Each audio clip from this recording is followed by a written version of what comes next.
Assalamualaikum warahmatullahi wabarakatuh. Waalaikumsalam warahmatullahi wabarakatuh. Bismillahirrahmanirrahim. Alhamdulillahi rabbil alamin. Wassalatu wassalamu ala ashrafil anbiya'i wal mursalin, Sayyidina wa maulana Muhammadin wa ala alihi wa ashabihil mujahidin at-tahirin, amma ba'du. Saudara-saudara kaum muslimin rahimakumullah. Pada pertemuan terdahulu kita sudah membicarakan orang-orang yang menjadi teman-teman setan dalam kehidupan di dunia ini.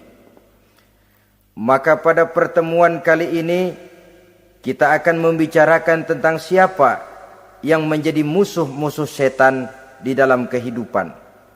Dengan satu catatan, berbahagialah mereka yang menjadi musuh-musuh setan, tetapi celakalah mereka yang menjadi teman-teman setan. Bagaimanapun juga di dalam kehidupan ini, apabila orang telah memproklamirkan bendera permusuhan kepada kita, maka kita tentu seharusnya bersikap waspada dan mawas diri.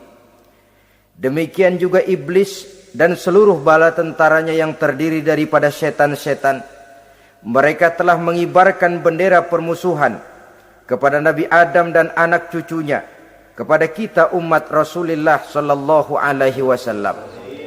Akan sengsara dan celaka jika kepada iblis dan setan yang telah nyata-nyata mengibarkan bendera permusuhan itu kita mengadakan toleransi, mengadakan kerjasama, dan menjadi budak yang memperturutkan kemauan daripada iblis dan setan. Siapa yang menjadi musuh-musuh setan dalam kehidupan ini? Inilah pertanyaan berikutnya yang diajukan oleh baginda Rasul kepada iblis. Hai iblis, kalau teman-temanmu adalah seperti yang telah engkau jelaskan tadi, sekarang cobalah beritahu saya, siapa di antara umatku yang menjadi musuhmu dalam kehidupan ini? Atas pertanyaan ini iblis laknatullah menjawab, ya Rasul, musuh-musuhku di antara umatmu, pertama anta ya Muhammad. Musuhku yang pertama adalah engkau, wahai Muhammad. Kenapa iblis mencatat Nabi Muhammad sebagai tokoh nomor satu dalam deretan musuh-musuhnya? Mudah difahami. Pertama, keberadaan Rasul merupakan rahmah lil alamin, rahmah bagi lingkungan. Yang kedua, beliau berfungsi menyelamatkan manusia dari tempat yang gelap gulita, dari tempat kesesatan menuju tempat yang terang benderang, penuh berisi petunjuk dan hidayah dari Allah Subhanahu wa taala.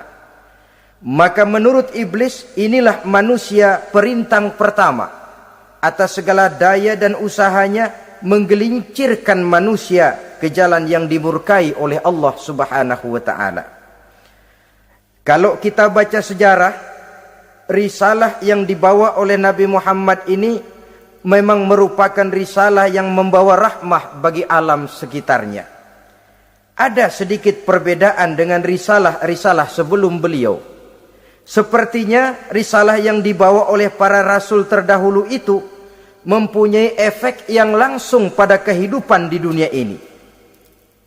Nabi Nuh misalnya menyampaikan agama. Hai umatku, ini agama. Umat menentang, turun banjir yang menenggelamkan orang-orang kafir. Azab diturunkan pada waktu itu juga, pada saat nabinya masih hidup.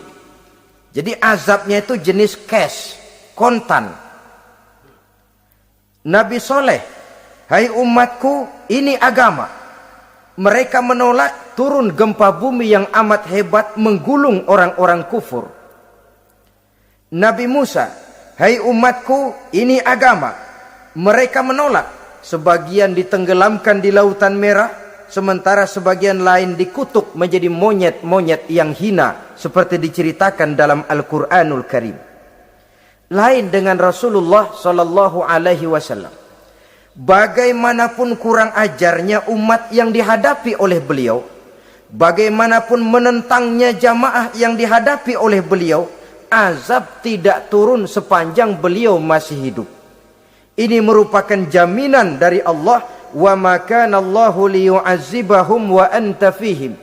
Allah sama sekali tidak akan menurunkan azab selama engkau wahai Muhammad masih hidup di tengah-tengah umatmu. Jadi keberadaan Nabi Muhammad merupakan jaminan keselamatan bagi umatnya.